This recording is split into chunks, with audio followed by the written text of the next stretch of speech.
চাঁদপুর কুমিল্লা মহাসড়কের শাহরাস্তি বানিয়াচৌ এলাকায় যাত্রীবাহী বাস ও ট্রাকের মুখোমুখি সংঘর্ষে ৩ জন নিহত হয়েছেন। এ ঘটনায় আহত হয়েছেন ১৪ জন। সকালে শাহরাস্তি বানিয়াচৌ পাটোয়ারি বাড়ির সামনে ঢাকাগামী আল আরাফা ও বালু ট্রাকের মুখোমুখি সংঘর্ষের ঘটনা ঘটে। পুলিশ ও স্থানীয় সূত্রে জানা যায়, নোয়াখালী থেকে যশোরগামী আল আরাফা পরিবহনের একটি যাত্রীবাহী বাসের সঙ্গে বিপরীত দিক থেকে আসা বালুবাহী ট্রাকের মুখোমুখি সংঘর্ষ হয়। সংঘর্ষের পর বাস ও ট্রাকের সামনের অংশ দুমড়ে মুচড়ে যায়। এতে বাসের বেশ কয়েকজন যাত্রী গাড়ির ভেতরে আটকা পড়েন। দুর্ঘটনার পর স্থানীয় লোকজন দ্রুত ঘটনাস্থলে ছুটে এসে উদ্ধার কাজ শুরু করেন। ঘটনাস্থলেই ৩ জনের মৃত্যু হয়।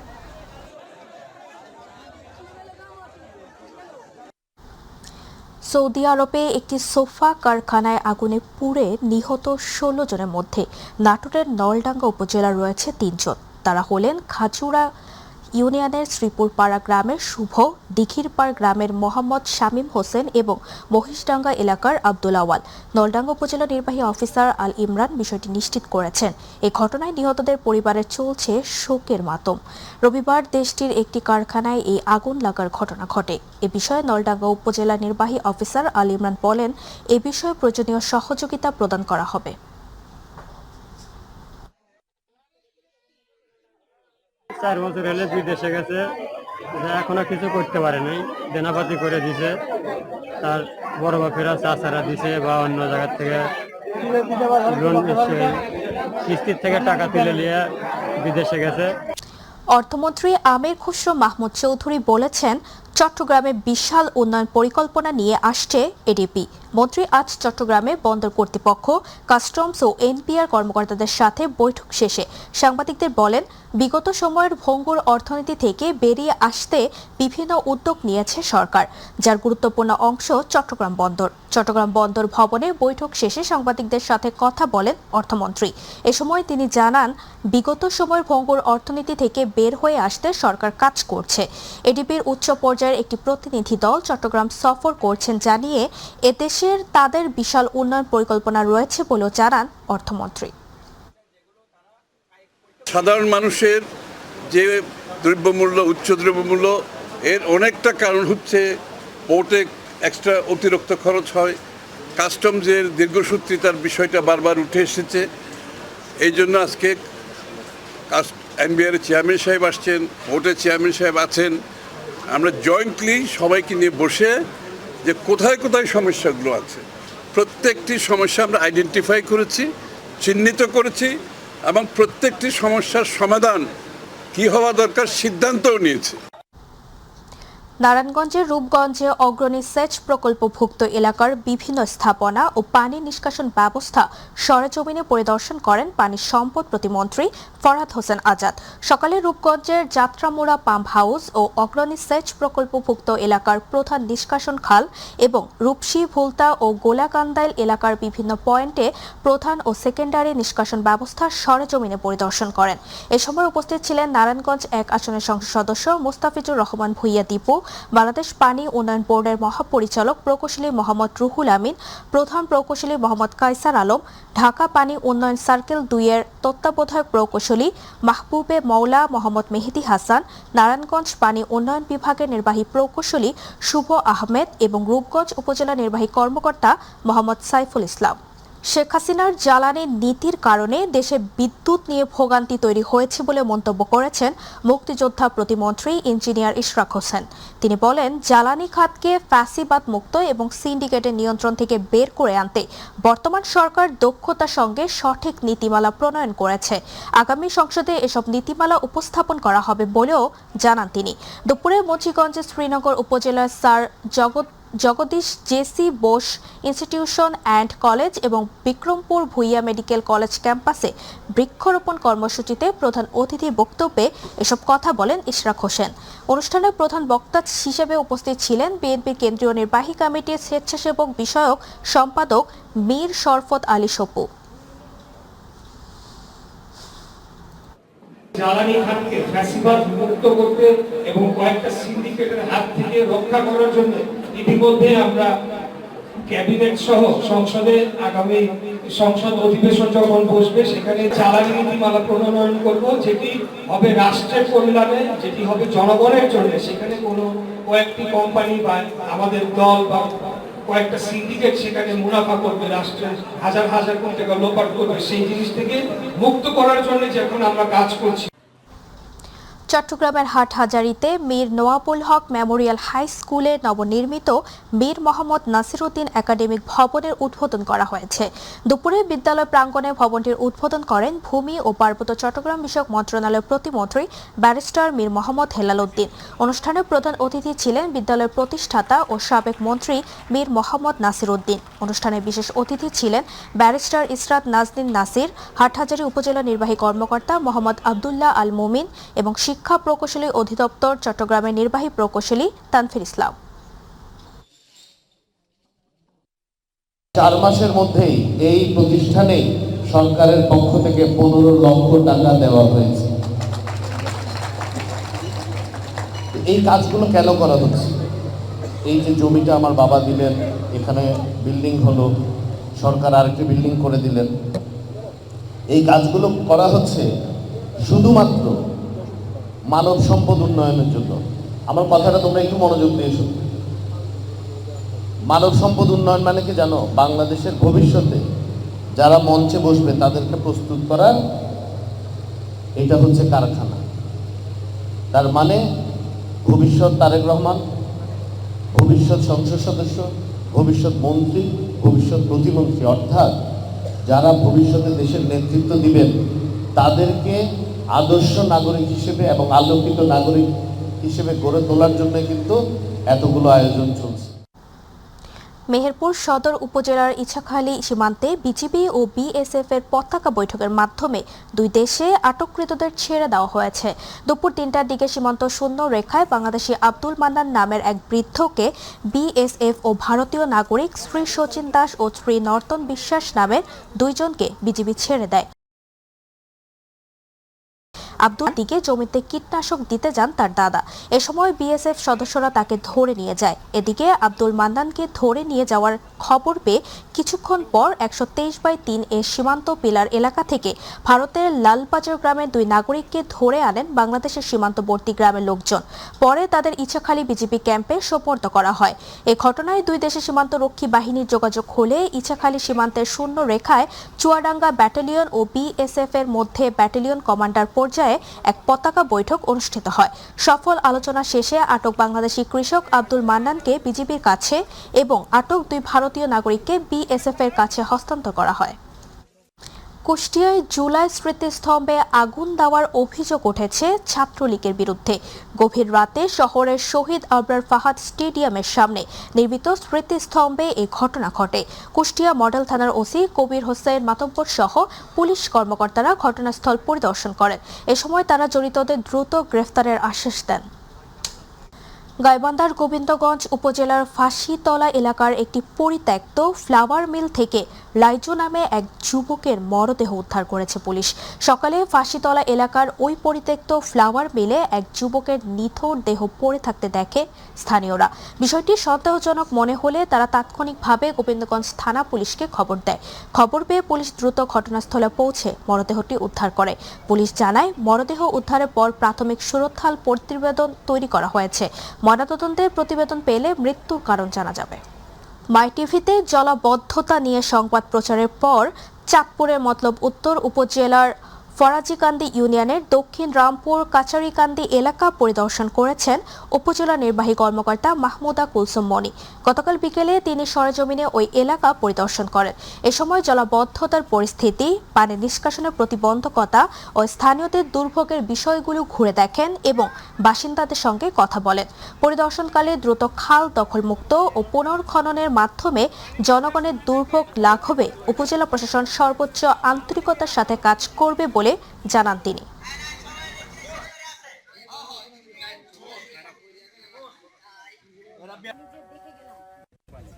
তো আমি আজকে সরেজমিনে এসে যেটা দেখলাম যে প্রায় আমার তো মনে হয় 2 থেকে 3 হাজার বেশি হবে আরো মানুষ এই রাস্তাটা দিয়ে চলাচল করে, অনেক ছাত্রছাত্রীরাও যায় এবং জলাবদ্ধতার কারণে এখনো পর্যন্ত বৃষ্টি হয়েছে আজকে থেকে আরো 2-3 দিন আগে, এখনো জলাবদ্ধতার কারণে অনেক জায়গা ঘরবাড়ি পানির নিচে আছে। ফরিদপুরের ভাঙ্গা পৌরসভার কৈডুবি সদরদি গ্রামে তুচ্ছ ঘটনাকে কেন্দ্র করে দুই পক্ষের সংঘর্ষে সানি ব্যাপারী নামে এক যুবক নিহত হয়েছেন। এই ঘটনায় অন্তত 10 জন আহত হয়েছেন। সোমবার বিকেলে এই সংঘর্ষের ঘটনা ঘটে। স্থানীয়রা জানায় ইট নিক্ষেপ কেন্দ্র করে কথা কাটাকাটি এবং এক পর্যায়ে দুই পক্ষের মধ্যে সংঘর্ষের রূপ নেয়। সংঘর্ষে সানি ব্যাপারী সহ অন্তত 10 জন আহত হন। গুরুতর আহত অবস্থায় তাকে উদ্ধার করে প্রথমে ভাঙ্গা উপজেলা স্বাস্থ্য কমপ্লেক্সে নেওয়া হয়। পরে সেখানে তার অবস্থার অবনতি হলে তাকে ঢাকা মেডিকেল কলেজ হাসপাতালে নেওয়ার পথে সে মারা যান। এই ঘটনায় গুরুতর আহত মণি ব্যাপারী ও সবুজ ব্যাপারীকে ফরিদপুর মেডিকেল কলেজ হাসপাতালে পাঠানো হয়েছে। এ ব্যাপারে ভাঙ্গা থানার officer in charge OC Mizanur Rahman জানান, বিষয়টি তদন্ত করে আইনগত ব্যবস্থা নেওয়া হবে। ফরিদপুর শহরের ব্যস্ততম সড়ক ও ফুটপাত দখল করে গড়ে ওঠা অবৈধ ব্যবসা প্রতিষ্ঠান উচ্ছেদে অভিযান পরিচালনা করেছে পৌর কর্তৃপক্ষ। দুপুর 3:30টার দিকে ফরিদপুর পৌরসভার প্রধান নির্বাহী কর্মকর্তা হোসাইন মোহাম্মদ হাই জকির নেতৃত্বে এই অভিযান পরিচালনা করা হয়। অভিযানের অংশ হিসেবে শহরের জনতা ব্যাংকের মোড় থেকে শুরু করে চকবাজার থানা রোড হয়ে পূর্বাবাসপুর মোড় পর্যন্ত সড়কের দুই পাশ ও ফুটপাতের গড়ে ওঠা অবৈধ ব্যবসা প্রতিষ্ঠান উচ্ছেদ করা হয়। এ সময় পৌর সচিব তানজিলুর রহমান সহ পৌরসভার ঊর্ধ্বতন কর্মকর্তা কর্মচারী এবং পুলিশ প্রশাসনের সদস্যরা উপস্থিত ছিলেন। শেরপুরের শ্রীবর্দী সীমান্তে বিজিবির পৃথক কয়েকটি অভিযানে বিপুল পরিমাণ ভারতীয় কসমেটিক্স সামগ্রী ও 4টি গরু জব্দ করা হয়েছে। 39 বর্ডার গার্ড বাংলাদেশ ময়মনসিংহের কর্ণছড়া সীমান্ত ফাঁড়ির নায়েক নাজমুল হোসেনের তথ্যের ভিত্তিতে বিজিবি সদস্যরা রাতভর পৃথক কয়েকটি অভিযান চালিয়ে এসব ভারতীয় অবৈধ মালামাল জব্দ করে। উদ্ধারকৃত কসমেটিক্স সামগ্রীর সিজার মূল্য প্রায় 15,36,360 টাকা ও জব্দ 4টি ভারতীয় গরু সিজার মূল্য প্রায় 2,80,000 টাকা। ব্রাহ্মণবাড়িয়ায় বিজয়নগরে পাথরের নিচে অভিনব কায়দায় লুকিয়ে রাখা 2 কোটি টাকা মূল্যে ভারতীয় শাড়ি জব্দ করেছে border guard Bangladesh. Sarail battalion 25 বিজিবির অধিনায়ক লেফটেন্যান্ট কর্নেল জব্বার আহমেদ জানান, গোপন সংবাদের ভিত্তিতে বিজয়নগর উপজেলা ইসলামপুরে সিলেট থেকে ঢাকাগামী একটি ট্রাক তল্লাশি করে বিজিবি। এ সময় ট্রাকে পাথরের নিচে অভিনব কায়দায় লুকিয়ে রাখা 1925 পিস ভারতীয় উন্নত মানের শাড়ি উদ্ধার করা হয়। পাশাপাশি ট্রাকটিও জব্দ করা হয়। গাজীপুরে সিটি কর্পোরেশনের ময়লা আবর্জনা ফেলার নির্দিষ্ট জায়গার সংকটে মহাসড়কের পাশেই ফেলা হচ্ছে বর্জ্য। এতে একদিকে ছড়াচ্ছে দুর্গন্ধ, অন্যদিকে বর্জ্যের পানি গড়িয়ে সড়কে তৈরি হচ্ছে কাদা। ফলে ঢাকা টাঙ্গাইল মহাসড়কের কড্ডা এলাকায় সৃষ্টি হচ্ছে তীব্র যানজট। এতে চরম ভোগান্তিতে পড়েছেন এই পথ ব্যবহারকারীরা। নগর জুড়ে বর্জ্য ব্যবস্থাপনার এমন সংকটে ক্ষুব্ধ স্থানীয়রা। গাজীপুর থেকে বিস্তারিত জানাচ্ছেন AKM শিশির। একসময় গাজীপুর সিটি কর্পোরেশনের ময়লার গাড়িতে করে নির্দিষ্ট বাইপাস সড়ক দিয়ে বজ্র ফেলা হতো, কিন্তু বর্তমান মহাসড়কের পাশেই দাঁড় করে রাখা হচ্ছে ময়লার গাড়ি। সেখানেই ফেলা হচ্ছে নগরের বিভিন্ন এলাকার বজ্র। একদিকে ছড়াচ্ছে দুর্গন্ধ, অন্যদিকে বজ্রের পানি গড়িয়ে সড়কে তৈরি হচ্ছে কাদা। ফলে ঢাকা টাঙ্গাইল মহাসড়কে এক লেনে যান চলাচল করায় সৃষ্টি হয়েছে তীব্র যানজটের। ময়লা ফালাইতেছে, উঠাইতেছে, এই জন্য জামটা অনেক। সাইডে ময়লার গাড়ির কারণে এই জন্য জ্যাম পড়তেছে, রাস্তা চলাচল করতে পারতেছি না। 3 ঘন্টা 4 ঘন্টা জাম থাকে। ময়লার স্তূপ থেকে দুর্গন্ধ, তরল বজ্র পদার্থ চুয়ে পড়ছে সড়কে, সৃষ্টি হচ্ছে কাদা ও দুর্গন্ধ। ফলে প্রতিদিন চরম দুর্ভোগ পোহাতে হচ্ছে পথচারী ও যানবাহন চালকদের। বন্ধুতে থাকা যায় না, আর পোকা বড় বড় পোকা গেলে পোকার জন্য হাঁটা যায় না ওই দিক দিয়ে। আমরা গাড়ি নিয়ে যাওয়া আসা করে রাস্তা পুরাটা ভাঙে গেছে এই জায়গায়। ময়লাটা যদি মনে করেন যদি ওই সাইডে যদি নিত তাহলে এই জামটা পড়তো না। এই ময়লার গাড়িগুলো এখানে আমাদের জ্যাম সৃষ্টি করে ঘন্টার পরে ঘন্টা। দ্রুত ময়লার গাড়িগুলো সরিয়ে যান চলাচল স্বাভাবিক করার জন্য প্রয়োজনীয় ব্যবস্থা নেওয়া হবে বলে জানালেন গাজীপুর মহানগর পুলিশ ট্রাফিক বিভাগের কোনাবাড়ি শাখার এই পরিদর্শক। এট এ টাইমে সকালবেলায় হিউজ গাড়ি আসে, হিউজ গাড়ি যখন আসে ওরা কিন্তু সামনে পিছে করে লোড আনলোড করে, ওই সময় অটোমেটিক গাড়িটা স্লো হয়ে যায়। আমাদের এখানে সার্বক্ষণিক লোক থাকে, সকালবেলায় একসাথে গাড়ির প্রেসার হয়ে যাওয়ার কারণে আপনি পিছনে একটু তেল চলে যায়। আর এইদিকে সিটি কর্পোরেশনের কর্তৃপক্ষ জানিয়েছে স্থায়ী সমাধানের জন্য নেওয়া হয়েছে উদ্যোগ। আমরা একটা জায়গা ম্যানেজ করছি, এখান থেকে অন্য জায়গায় আমরা ময়লা ফেলবো এবং এরপরে আরেকটা বড় জায়গা আমাদের 100 বিঘা জায়গা, সেটাও আমাদের অধিগ্রহণ কাজ চলমান, সেটা শেষ হলে পরে তখন আমরা ওইদিকে নিব। প্রতিদিন এই ঢাকা টাঙ্গাইল মহাসড়ক দিয়ে হাজার হাজার যানবাহন চলাচল করে, কিন্তু সিটি কর্পোরেশনের অপরিকল্পিত বর্জ্য ব্যবস্থাপনার কারণে ঘন্টার পর ঘন্টা জ্যাম লেগে থাকে এই মহাসড়কটিতে, যার ফলে ভোগান্তিতে পড়তে হয় এই পথে অফিস ব্যবহারকারী যারা রয়েছেন তাদের। দ্রুত আধুনিক বর্জ্যাগার নির্মাণ করে এই মহাসড়ক থেকে বর্জ্য সরিয়ে এটি থেকে মুক্তি চান এখানকার স্থানীয় বাসিন্দা ও এই পথ ব্যবহারকারীরা। একেএম শিশির, মাই টিভি, গাজীপুর।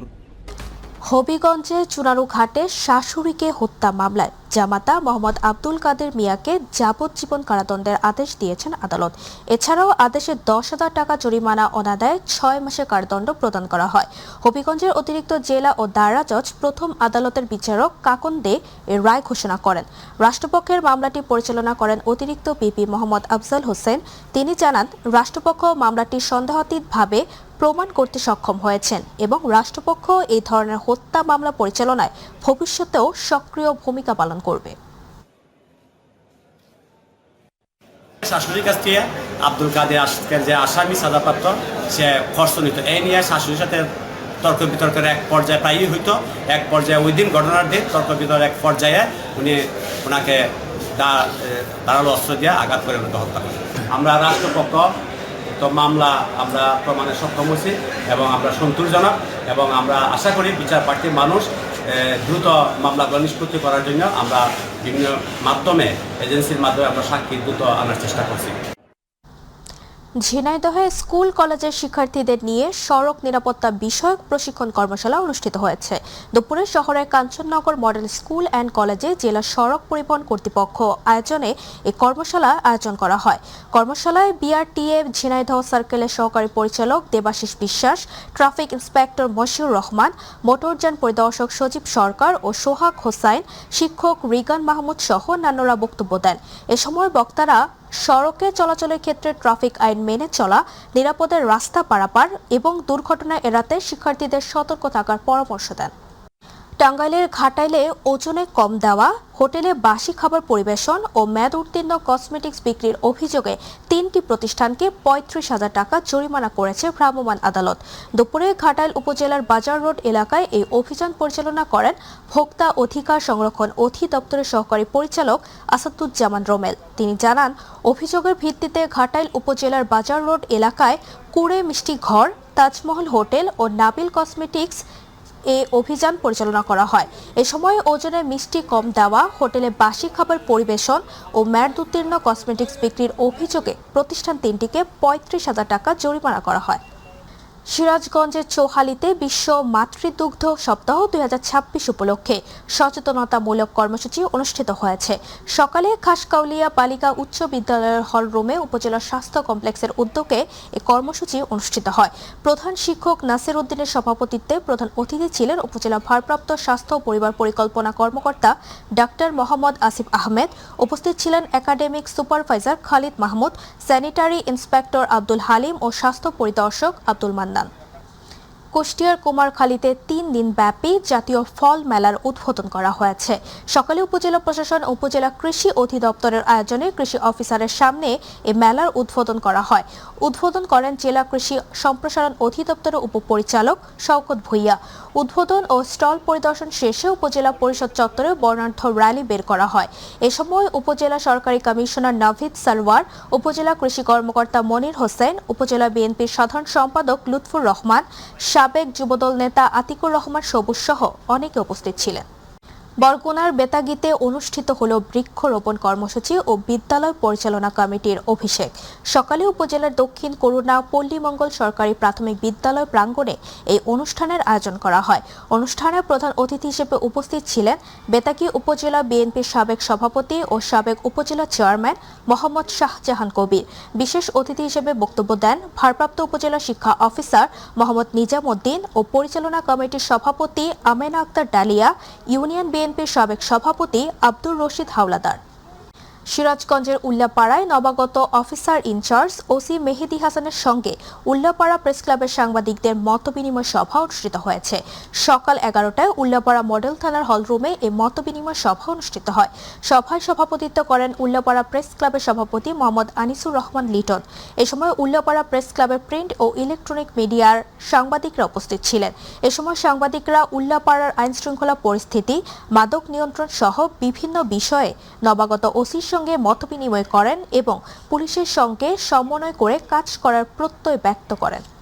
জাতীয় কবি কাজী নজরুল ইসলামের স্মরণে নজরুল বর্ষ উপলক্ষে প্রাথমিক, কারিগরি ও মাধ্যমিক বিদ্যালয়ের শিক্ষার্থীদের নিয়ে সাংস্কৃতিক প্রতিযোগিতা আয়োজনের লক্ষ্যে মতবিনিময় সভা অনুষ্ঠিত হয়েছে।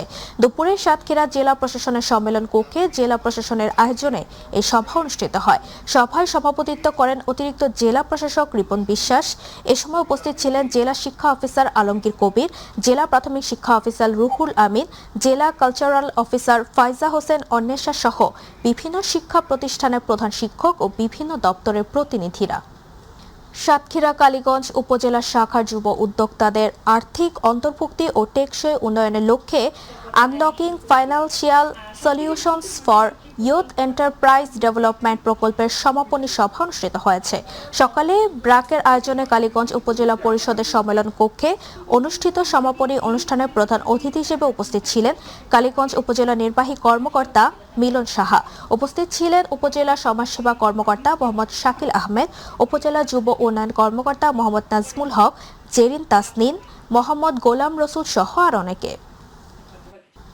বরিশালের মোলাদিতে নতুন কুড়ি স্পোর্টস গোল্ড ক্লাব ফুটবল প্রতিযোগিতার উদ্বোধন উপলক্ষে প্রস্তুতিমূলক সভা অনুষ্ঠিত হয়েছে। সুন্দর, সুস্থ ও উৎসবমুখর পরিবেশে ফুটবল প্রতিযোগিতাটি সম্পূর্ণ করতে নেওয়া হয়েছে নানা প্রস্তুতি। সকালে উপজেলা পরিষদ হলরুমে উপজেলা নির্বাহী কর্মকর্তা গোলাম সারোয়ারের সভাপতিত্বে অনুষ্ঠিত সভার প্রতিযোগিতার সার্বিক আয়োজন, মাঠের প্রস্তুতি, নিরাপত্তা ব্যবস্থা এবং দর্শকদের জন্য সুষ্ঠু পরিবেশ নিশ্চিত করার বিষয়ে আলোচনা করা হয়। আয়োজকরা জানান, তরুণ প্রজন্মকে খেলাধুলার প্রতি উৎসাহিত করা এবং মাদকসহ বিভিন্ন সামাজিক অপরাধ থেকে দূরে রাখতে এ ধরনের ক্রীড়া আয়োজন গুরুত্বপূর্ণ ভূমিকা রাখবে। মেহেরপুরের গাংনী উপজেলার বেদবাড়িয়া গ্রাম থেকে মাটি খুঁড়ে 1971 সালের মুক্তিযুদ্ধকালীন সময়ে ব্যবহৃত বিপুল পরিমাণ তাজা অ্যান্টি পার্সোনেল ও অ্যান্টি ট্যাঙ্ক মাইন উদ্ধার করা হয়েছে। উদ্ধারকৃত মোট 96টি মাইন সফলভাবে নিষ্ক্রিয় করেছে বাংলাদেশ সেনাবাহিনীর বিশেষজ্ঞ বম্ব ডিসপোজাল ইউনিট। জানা গেছে, বেদবাড়িয়া গ্রামের রাস্তা মেরামতের সময় প্রথম মাইন সদৃশ বস্তুগুলো দেখতে পান স্থানীয় লোকজন। স্থানীয় বাসিন্দারা জানান, বাড়ি তৈরির ইট আনার সুবিধার্থে রাস্তার পাশের উঁচু জমি থেকে মাটি কেটে রাস্তায় ফেলা হয়েছিল। সম্প্রতি বৃষ্টির পানিতে মাটি ধুয়ে গেলে প্লাস্টিকের টুলবক্স ও মাইন সদৃশ বস্তুগুলো বেরিয়ে পড়ে। নৌযান শুমারি সফল করি, সমৃদ্ধ বাংলাদেশ করি স্লোগানকে সামনে রেখে রাজবাড়ীর গোয়ালন্দে অনুষ্ঠিত হল নৌযান শুমারি 2026। এ উপলক্ষে দৌলতদিয়া লঞ্চঘাট থেকে একটি বর্ণাঢ্য নৌযান র্যালি বের হয়।